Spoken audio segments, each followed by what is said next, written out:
Penemuan itu sudah rutin dilakukan oleh Batalion 120 dalam hal merekrut anak-anak jalanan, anak-anak pelaku kriminal, direkrut, manusianya dibina, barang buktinya disuruh menyerahkan. Dari batalion tersebut itu diserahkan ke Polres, dan ini sering dilakukan, sudah rutin dilakukan. Tentang ditemukannya barang-barang tersebut, itu baru sore itu mereka mengumpulkan yang rencananya hari Senin, hari ini akan diserahkan, namun sudah terlanjur ada patroli yang tidak ada koordinasi dengan kita sehingga dianggap itu suatu peristiwa pidana. Kan sementara, bukan menyimpan, sementara diamankan yang nantinya akan diserahkan ke pihak kepolisian. Ya, sementara diamankan, bukan menyimpan. Karena pengumpulan barang bukti tersebut itu terjadi di hari itu juga.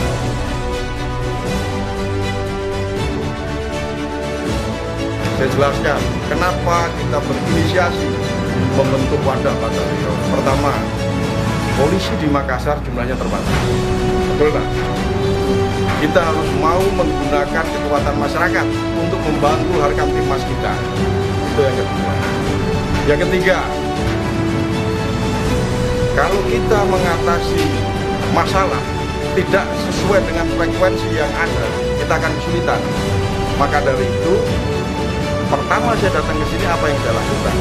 Saya cari mantan-mantan pelaku yang bisa mempengaruhi pelaku untuk sadar, untuk bisa menjadi baik, bisa menjadi masyarakat yang bermanfaat untuk masyarakat lainnya. Itu yang saya lakukan. Makanya ketika kita rapatkan dengan Forkopimda disetujui. Batalion 120, kenapa batalion? Supaya mereka bangga. Mereka sekarang ini adalah kita tampung. Dan untuk membuat sadar anak-anak pelaku kriminal ini bukan masalah gampang. Ini masalah sulit. Rekan-rekan bisa ketahui juga. Dulu ya, sebelum ada batalion ini mungkin perang-perang kelompok masih sering. Fakta atau itu?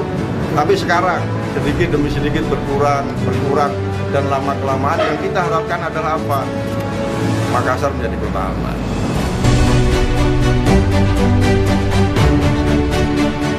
Reskrim di Polsek Talon. Saya selaku Kapolres mempunyai program dari awal. Dekatkan diri kalian dengan masyarakat.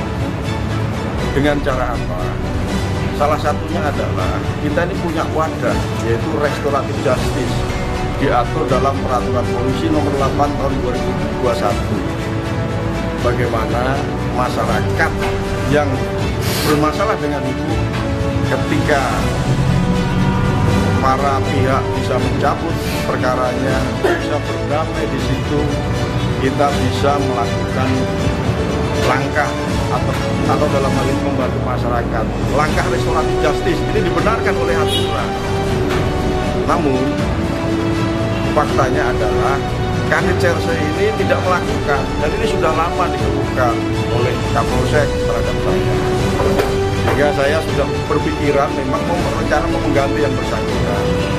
Dan puncaknya kemarin kejadian di hari Minggu dini hari.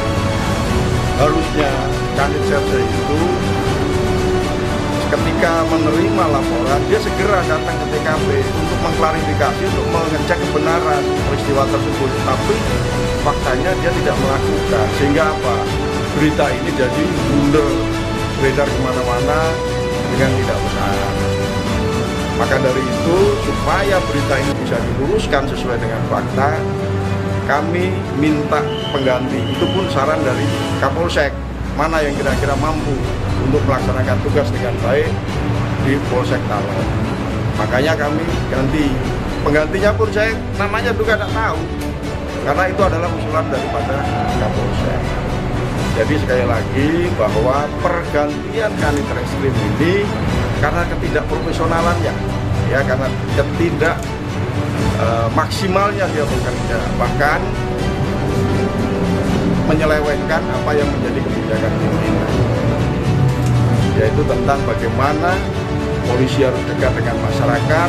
Salah satunya adalah mengedepankan peraturan polisi nomor 8 tahun 2001 tentang restoratif justice. Oke? Artinya bukan